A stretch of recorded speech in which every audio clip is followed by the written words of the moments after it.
Les îles du Québec ont chacune leur caractère unique. Anticosti, les îles Mingan, Sept-Îles, l'île aux Grues, l'île aux Coudres, Grosse-Île, l'île d'Orléans et les îles de la Madeleine. Je m'appelle Éric Faneuf et je suis anthropologue-archéologue depuis presque 30 ans. Je vous invite à me suivre et faire le tour des îles, découvrir leur beauté, leurs habitants et leur histoire.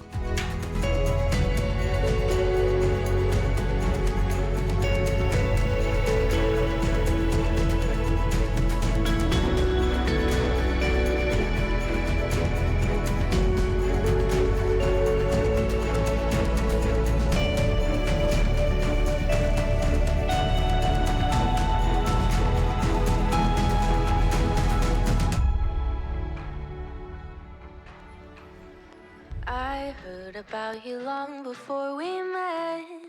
You're winsome and you're young, at least that's what they said. Someday I will leave you when I've had enough of your beauty.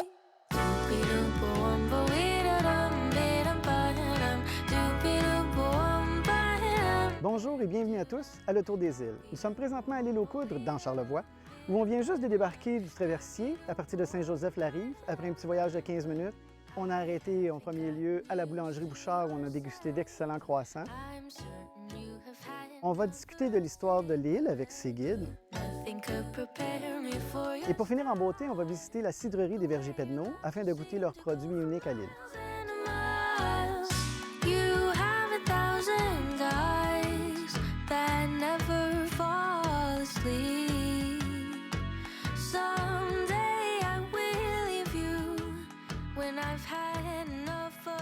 Jérôme, merci de nous accueillir sur le site du Moulin. Ça fait plaisir. Peux-tu nous raconter un petit peu l'histoire du site? Oui, ce site-là est quand même assez extraordinaire. Donc, c'est un site qui a deux moulins de types différents. Donc, un moulin à eau et un moulin à vent sur le même site. Il y en a un qui a été construit en 1825, donc le moulin à eau.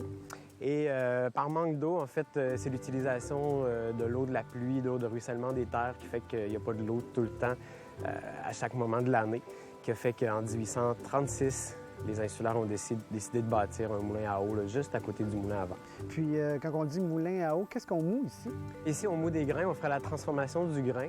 Donc, c'est un moulin à eau qui transforme le sarrasin, le blé et le seigle, à raison, je dirais, là, de 10 à 12 tonnes là, par saison touristique.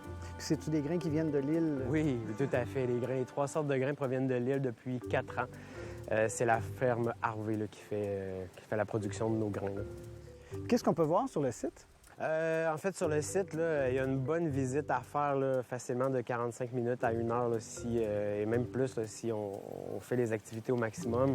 2 salles d'exposition, une avec des sculptures, l'autre avec un film qui tourne en continu, plus une autre exposition. Ensuite, bien sûr, c'est la visite traditionnelle là, c'est un économusée, donc on a mis l'emphase sur la rencontre avec l'artisan. Donc les gens peuvent entrer dans l'atelier du moulin, peuvent entrer dans la maison du meunier aussi, où on a déployé toute l'historique des moulins là, sur des panneaux.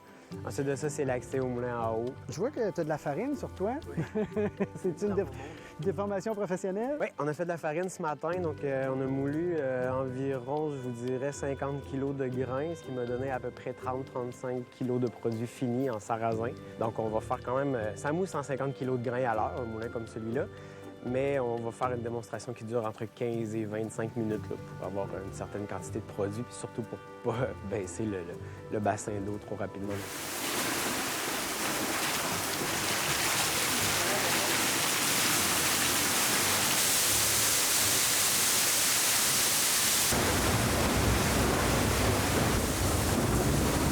Grosso modo, qu'est-ce qui se passe, c'est qu'on met le grain dans une trémie, donc un entonnoir, qui va diriger les grains entre deux meules, des meules en silex d'1 tonne chacune. La meule travaillante tourne au-dessus de la meule dormante.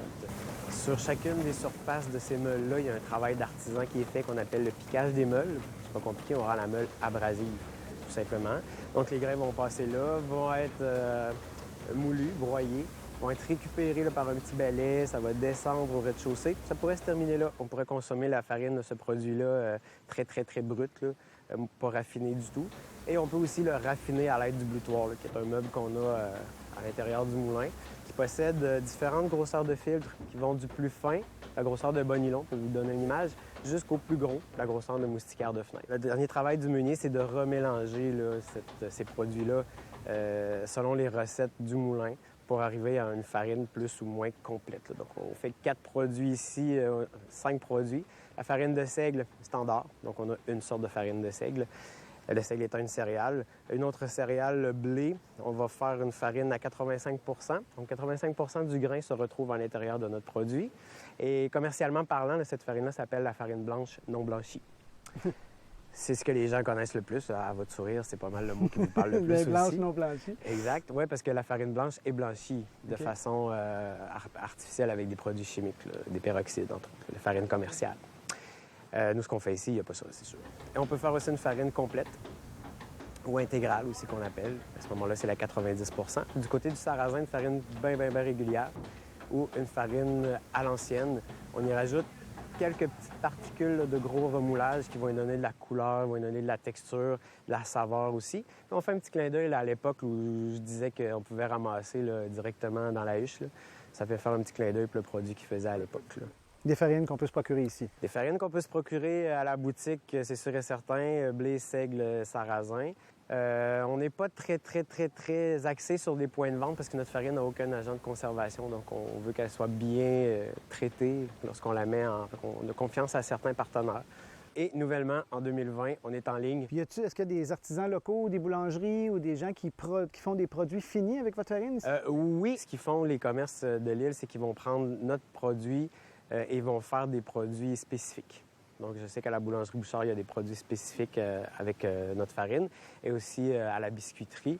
Puis je crois que l'épicerie chez Paul aussi font des produits spécifiques. Hey, merci beaucoup, Jérôme, pour la super belle visite. Merci, Eric, c'est un plaisir. Puis grâce à toi, maintenant, je mange plus jamais de farine blanchie. Parfait.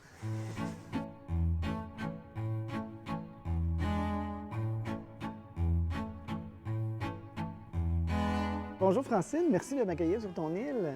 Écoute, c'est un privilège pour moi parce que être capable de te montrer ça aujourd'hui et de t'en parler et de dire, là, tu sais, parce que t'es pas le seul, hein? On a plein cette année, avec grand bonheur, de gens qui redécouvrent le Québec à vélo.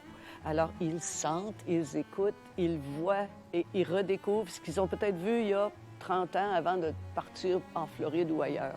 Alors, c'est un vrai plaisir cette année à cause d'un contexte très triste. En même temps, ça donne la chance aux Québécois de vraiment se promener au Québec. Justement, l'île, on est dans Charlevoix, on est un petit bijou de Charlevoix, mais un bijou maritime. Qu'est-ce qu'on vient découvrir sur l'île? J'espère que ce qu'ils vont découvrir, c'est ce qu'ils recherchent. La paix, la tranquillité, la possibilité, regarde, de jouir de ce panorama. C'est un paysage tout le fantastique. tour de l'île. Tu fais le tour, puis tu es toujours les yeux sur l'eau. Puis c'est le meilleur des deux mondes. Si je veux aller en ville, là, c'est pas long. Là. Je vais prendre le bateau. On a un bateau qui voyage à l'année. Et j'espère que ce qu'ils vont redécouvrir ou découvrir comme tu le fais aujourd'hui pour la première fois, ça va être de dire, « Hey, je viens de voir un bel endroit. Il y a 24 belles régions au Québec. » Puis on n'est pas en reste. Francine, je te remercie énormément de m'avoir présenté ton île. C'est quel joyau. Bien, écoute, j'espère t'avoir donné le goût d'y revenir. Hey, merci encore. Au plaisir.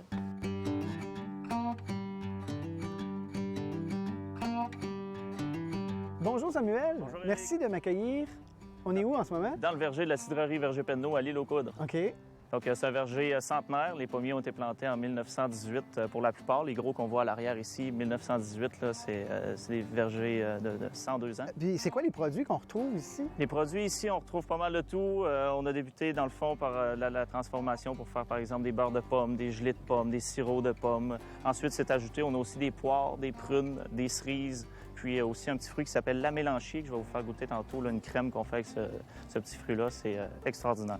Puis je voyais qu'il y a une biscuiterie. Oui, bien, sur l'île, là, avec les années, là, avec la cidrerie là, qui grossissait de plus en plus, on a décidé de se diversifier un petit peu, diversifier l'offre.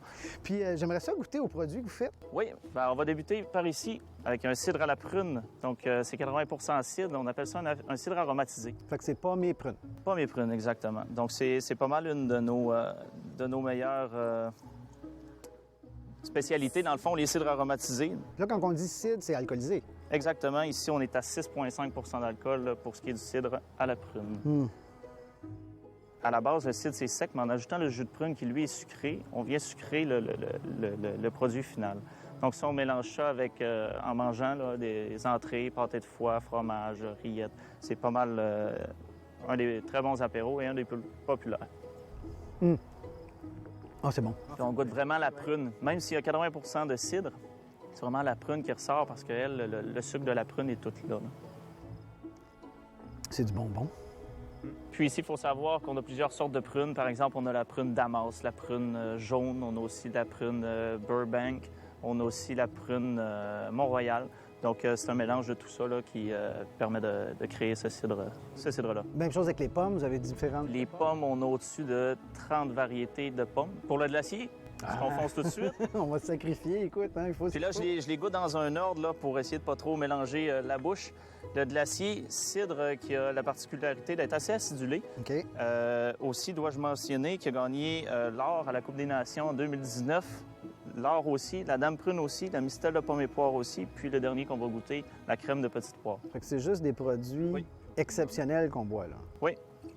Donc, lui, plus acidulé, à prendre au minimum en 2 gorgées. La première gorgée, vous allez voir, là, ça va vraiment tirer Ici, là, à l'arrière des joues, là. Puis à la deuxième, on va vraiment goûter la pomme, là, comme si on croquait une pomme.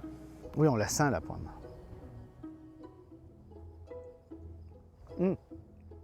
Un peu comme les, Tout de suite, là, ça les place la bonbons bouche. surettes, Oh, là, oui. tu sais, là. Ça place la bouche tout de suite, puis ensuite, Ah, c'est caramélisé. oui. Donc, c'est encore apéro, comme la prune, avec des fromages, peut-être en dessert aussi. si on veut Avec une tarte au accompagner. chocolat à Ouais. côté, là. Là, on a la pomme, là, ça explose en bouche, là. Parce qu'un cidre de glace, il faut, dans le fond, presser les pommes pendant qu'elles sont gelées. OK. Dans le fond, c'est l'eau qui va geler, rester au centre de la pomme. Quand on va venir la presser, c'est juste le jus sucré qui va sortir de la pomme. C'est pour ça que le goût de la pomme est vraiment prononcé. Il est bon, hein, ça, Ouais. Ça, c'est bon. On va se sacrifier. Donc, c'est une baie qui pousse à l'état sauvage un peu partout au Québec. On la voit bien sur la photo. On en a ici, plein sur sur la Côte-Nord, la petite Oui, poire. Ouais. exactement. Puis ici, on en a une plantation sur l'île. Même ça poussait à l'état sauvage avant. Fait que là, on est ailleurs, on n'est plus dans les pommes, là. On est ailleurs. Ici, c'est une crème. Donc, c'est dans le fond, le jus de la mélanchier. OK. On ajoute l'alcool dedans. On ajoute aussi du sucre pour arriver à 300 grammes de sucre par litre pour une crème. Là, dans celle-là, je ne connais pas la recette, mais une crème, c'est sa définition. On est rendu à 300 grammes de sucre par litre. Donc, très sirupeux, presque sirop. Lui se rapproche beaucoup d'un Porto, là. C'est très chocolat noir, cerise noire. Vous allez voir en bouche, là. Donc, il est aussi macéré, celui-là, avec le fruit. Donc, en plus d'avoir le jus, l'alcool est macéré avec le fruit lui-même, donc toute la peau, la chair du fruit. C'est un peu ce qui explique sa couleur, j'imagine? Oui. Là, on sent le sucré.